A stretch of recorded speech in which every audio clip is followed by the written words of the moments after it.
Kau dari tengah jalan itu yang kau jalan. Sosok preman yang viral, palak pedagang di Medan disebut pemalas.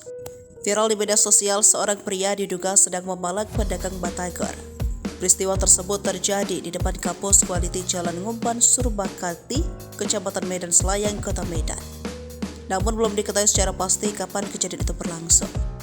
Dilansir dari Tribun Medan, menurut informasi, pria tersebut kerap disapa preman pemalas. Ia diduga pecandu narkoba dan sering melakukan pungli dengan meminta uang 20.000 per hari kepada pedagang batagor.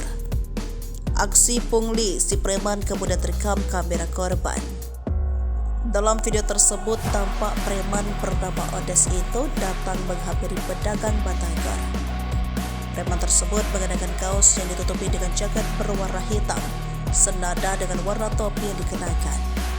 Pada rekaman itu terdengar preman tersebut membela diri soal aksi pungli yang sering dilakukan kepada para pedagang. Terlihat dalam video itu perekam tak berbicara apapun.